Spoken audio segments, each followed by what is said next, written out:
It seems like it should be simple. Beer. A basic staple for any house party. But for me, it's not. Every time I take a swig out of one of those brown bottles, the nickname piss water makes a lot more sense. The taste, the smell, the presentation, it all seems so cheap. But maybe there is more to it. A craft beer, an artisanal beer that's more complex and hopefully tastier, made by people who actually care. Whether or not that's really true, I want to know more.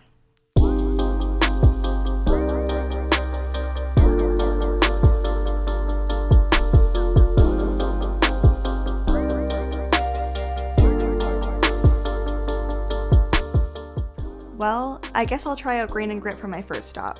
The fresh smell of grain coming from the building is really intriguing me. A brewery and a tap house in one place? Well, here goes nothing. I'm Lindsay, and I'm one of the co-owners of Grain and Grit. My husband and I own the business, and we started it 1 year ago.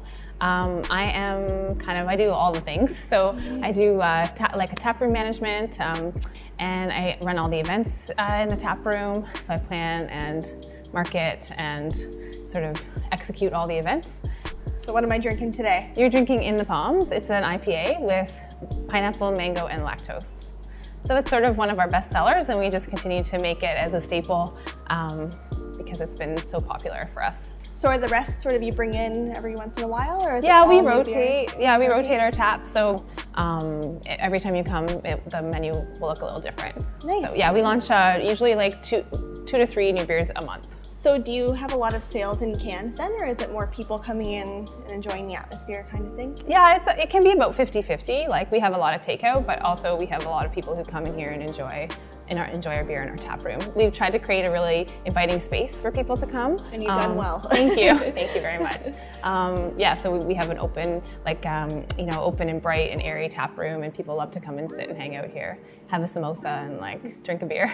Okay, well, thank you so much for talking to us today. Thank you for coming. I appreciate it. Cheers. Cheers.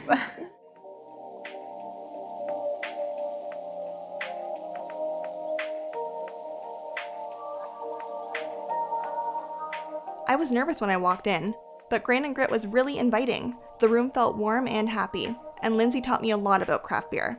It surprised me how many different types of beer can be made in a small brewery, and Grain and Grit is just one of them. I feel like it's time to get a bit more in-depth and learn about what it takes to make beer. So, I've come to the Shanine Brewing Company, a brewery that mainly focuses on lager, to find out how they make their beer. My name is Edmund Ronich, and I'm one of the co-founders here at the Shanine Brewing Company, and I oversee the day-to-day operations of the company. So you guys focus on lagers, I heard. Yeah, it's kind of your staple here. Yeah, it's unusual for craft breweries to focus in on lager. There's a few reasons why. It's harder to make, and you need to have unbelievable lab equipment. You can have the best equipment in the world, or you could have not the best equipment in the world. And we really spent the time getting what I'll say is the best equipment in the world. And that really is the start of making great beer. So would you agree that craft beer is an art? Oh, absolutely.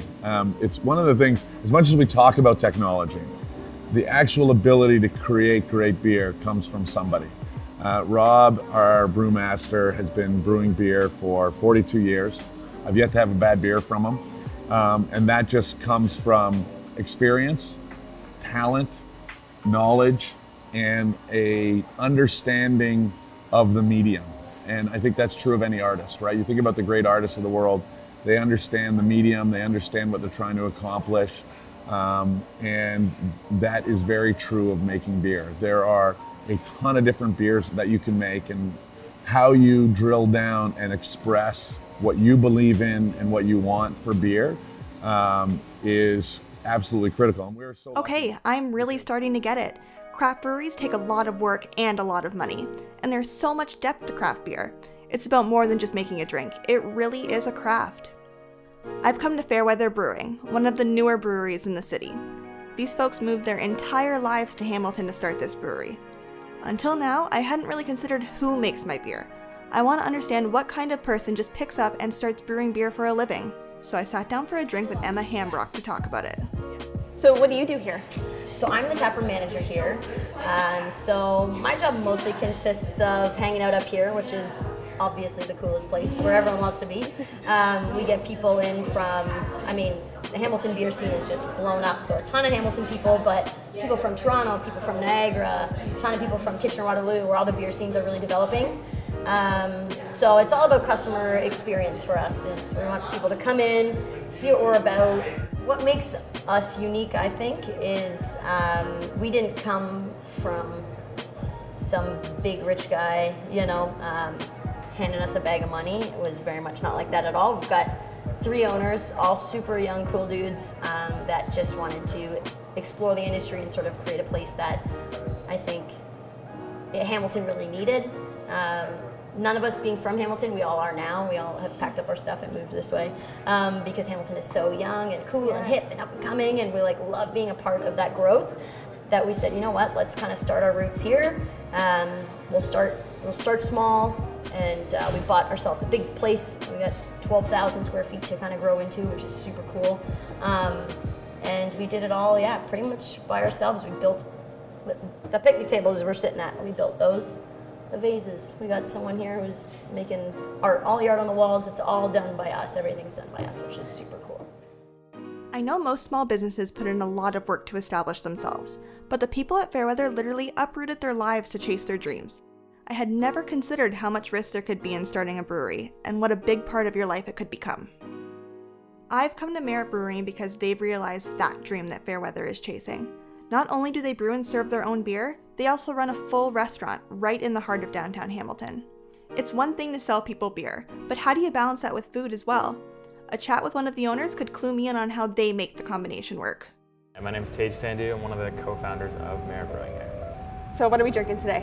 This is SVP. It is our French table beer. It's accessible, it's refreshing, it's meant to be a beer that anyone can enjoy, whether you are brand new to craft beer or whether you're a seasoned beer nerd. You can either kind of dive in and find the complexities and find the really interesting things about this beer, or you can treat it as an entryway into whatever your night's going to be.